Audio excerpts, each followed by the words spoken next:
As you see in the background of the video, we're still in the Great Smoky Mountains of East Tennessee. Now today, we're going to still be in Blount County, Tennessee, and we're going to be looking at the Burns Cemetery.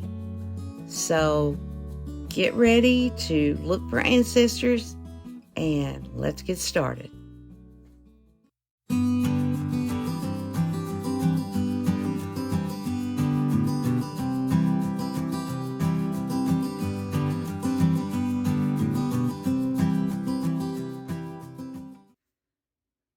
So the earliest burial that we could find was 1845. Here's a view of the cemetery.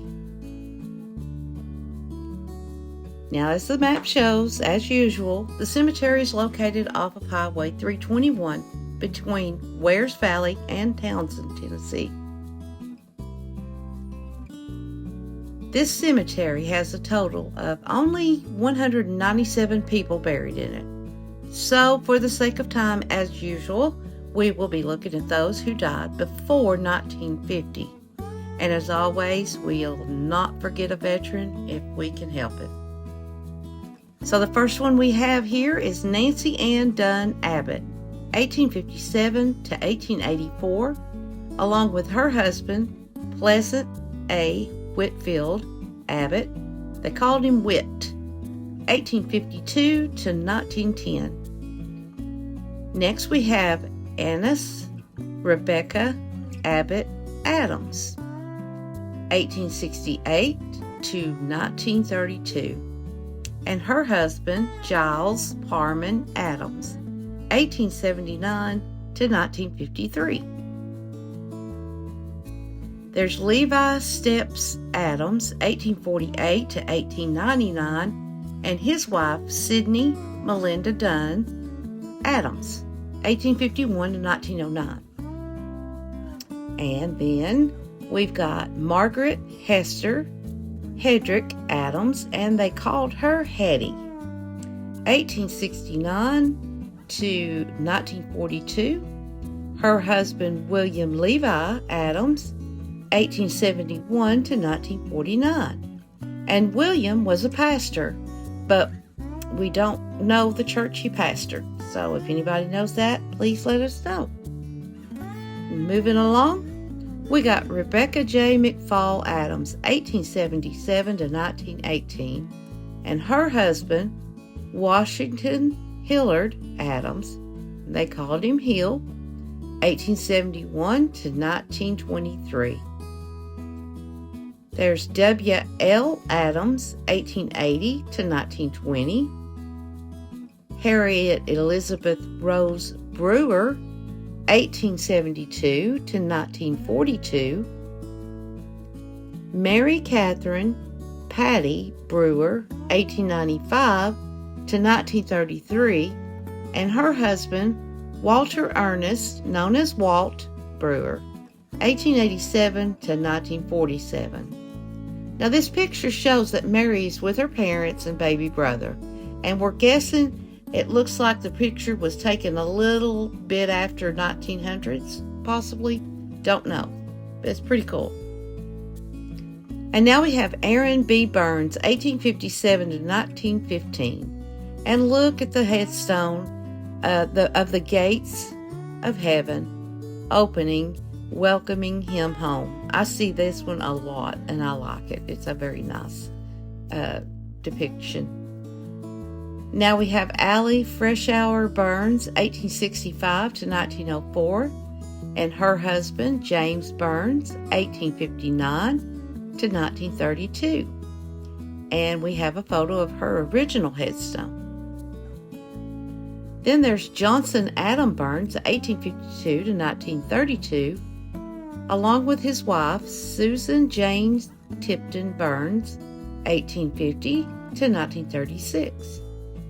And if you notice these names here, the last names, we got a lot of Tiptons. We have already went over Burns. I mean, a lot of these Freshour, they're all connected somehow, I'm sure. It's just all in that Smoky Mountain area. So now we have Marion Alexander Burns, 1876 to 1921. His wife, Nancy Modena Hedrick Burns, 1879 to 1962. Martha Jane Tipton Burns, 1853 to 1933. Nancy Burns, 1865 to 1884. Nancy Caroline Hardin Burns, 1835 to 1898, and her husband, Richard William Burns, 1828 to 1892. Then there's Sarah A. Burns, 1882 to 1901. Dillard Cam Kaler, they called him D, 1892 to 1956. And he served as a private in Company F of the 168th Infantry during World War I. And according to the information that we found, he unfortunately committed suicide. And we want to always stop when we find something like this and take the time to say, if you know of someone or yourself is thinking about this awful thing, please call this number on your screen. Your family and friends need you. Please do that. And we don't know that if he suffered from PTSD from the war, but it's a very sad situation that he and his family had to live with. Let's move on. We got Levi Jerry Kaler, 1868 to 1943. Rhoda Jane Dunn Kaler, 1843 to 1884. And we have a picture of her holding a baby. And we have her husband, William Kaler, 1836 to 1899. And Rhoda was his first wife. But his second wife was Betty A. Dunn Kaler LaQuire, 1867 to 1908. Then there's Daniel R. Dunn, 1840 to 1912. His wife, Elizabeth Jane Adams Dunn, 1838 to 1896. We have another Elizabeth Dunn, 1836 to 1903, with her husband, William B. Dunn, 1835 to 1920. And you'll notice on her headstone that there's a hand with a finger pointing toward heaven. And on his side, there's a Masonic emblem. Now we have Elizabeth Jane, known as Betsy Walker Dunn, 1813 to 1888. And here's a picture of her. We have her husband, Levi Dunn Jr. I've noticed in this cemetery there's a lot of Levi here, so that must be a common family name. Levi Dunn Jr., 1813 to 1899, and they were married in 1832. We have Ellen Burns Dunn, 1875 to 1912. Her husband, Thomas R. Dunn, 1874 to 1914, and they were married in 1899. And now we have Levi Perry Dunn, and they called him Limp, 1861 to 1911, and his wife, Nancy Ann, they called her Sis, Patty Dunn, 1870 to 1941, and we do have a picture of her. Now there's Margaret Adams Dunn, 1840 to 1919. Ollie Perry Dunn, 1910 to 1943. And here's a photo of him. Now this is Ollie in his Army uniform. He served as a private in the 13th Armored Regiment during World War II. The regiment was known as the Black Cats. They fought in I can't say it. Tunisia during the North African campaign. I'm so sorry. I knew I'd get that wrong. And most notably, the 13th was involved in the Battle of Kasserine Pass. Now, Ollie was wounded, and we're wondering if he came home and passed away later as a result of his wounds. But we have his actual picture of his Purple Heart medal. Look at that. Now we have Thomas R. Dunn, 1874 to 1914. William Harrison Dunn Sr., 1903 to 1935. William Parman Dunn, 1871 to 1915.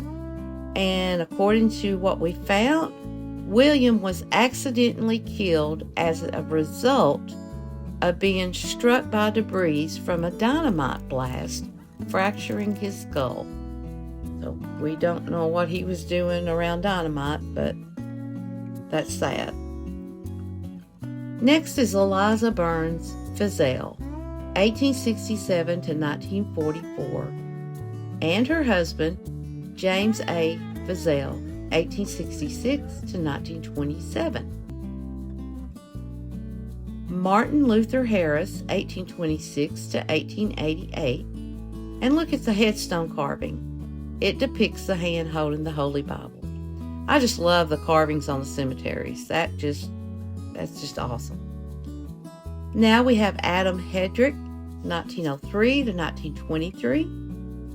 Elizabeth Burns Hedrick, 1898. Nathan Hedrick, 1875 to 1932, along with his wife, Lucy Burns Hedrick, 1875 to 1953. Then there's James Robert Hodge, 1863 to 1933, and James was born in Bryson City, North Carolina. There's Martha Lucinda, known as Maddie. Now listen to this last name, Rathbone. That's a first one for me. Rathbone Husky, 1881 to 1950. And here's a photo of her standing on the far right, along with her husband, Stephen Husky, in the back, along with some of their children.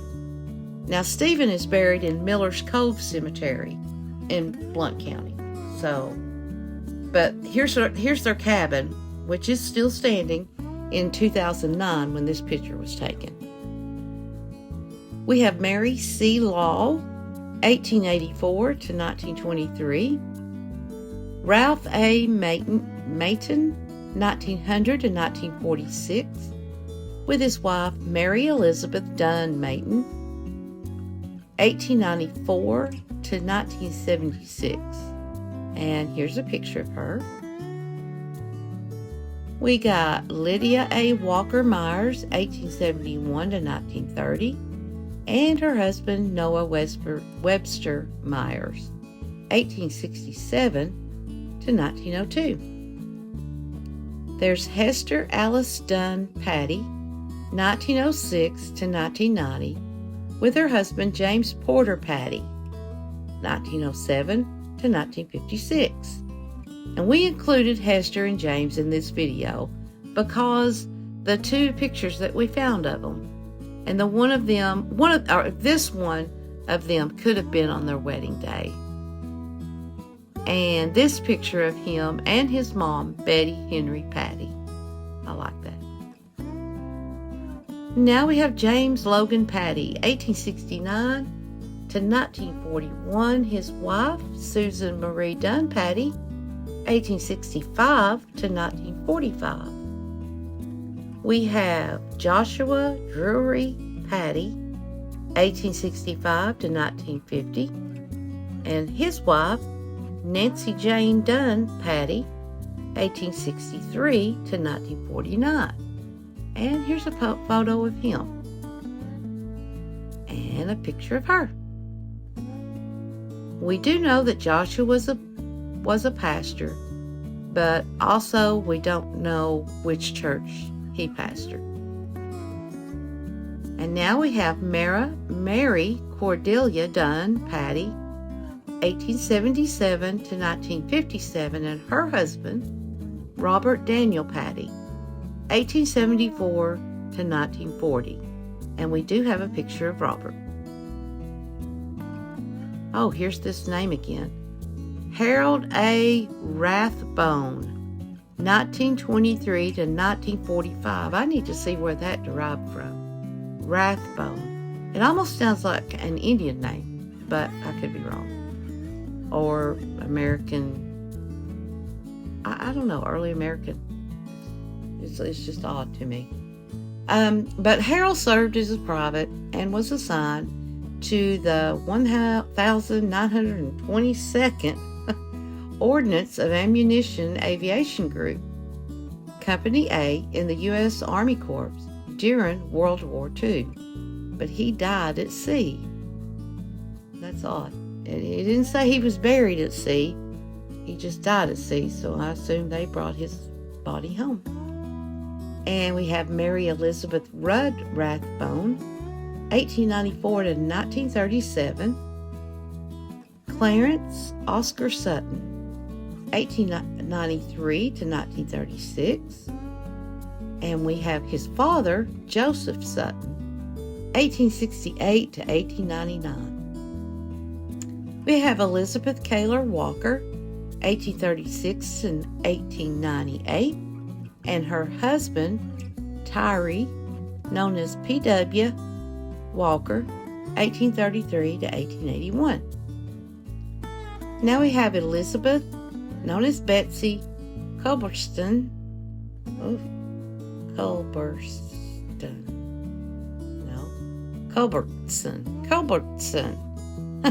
Walker, 1791 to 1890, and she was born in North Carolina. I'm sorry, I just get tickled at myself trying to pronounce some of these names. It's kind of funny. And it's believed that she is buried next to her husband, William C. Walker, 1788 to 1868. So they sound like maybe early settlers. They were the settlers of Tuckaleechee Cove area, and that is now in Blount County, Tennessee. So, yeah, they was. William served as a captain in Colonel John Williams' 39th Mounted Regiment of East Tennessee Volunteers during the War of 1812.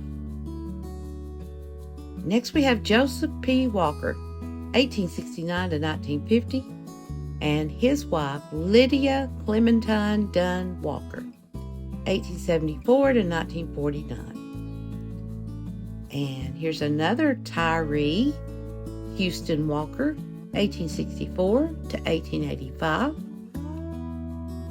Leonard Samuel Waters, 1921 to 1971. And Leonard served as a technician 5th class in the 726th Engineers during World War II. We got Mary Jane Burns Webb, 1854 to 1883, and Sally J. Kaler Webb, 1874 to 1914. Now, we do know there are 7 people buried here that we don't have pictures of their graves, but we do have their names and dates. So they are W.R. Burns.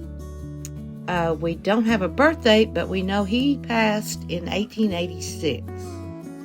We have Betsy Gibson Emert, 1872 to 1925. Jim McCoy, 1879 to 1908. Adeline Hodge Rathbone. She was born around 1844 and passed away in 1990. We have John H. Rathbone, 1867 to 1898, and we know that he was born in North Carolina.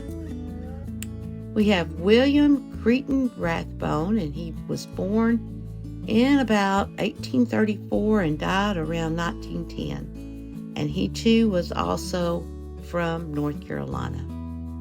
And the very last person that we're going to look at in this video is Etta Husky Trentham, 1911 to 1941. And this is going to finish our look at the Burns Cemetery, and it's located in the foothills of the Great Smoky Mountains. There is quite a bit of history here. I've rather enjoyed trying to pronounce some of these names. So, if you like this channel, please subscribe and hit that notification bell, and be sure to share. And we'll see you next week with a new video, Lord willing. God bless y'all, and we'll see you next time.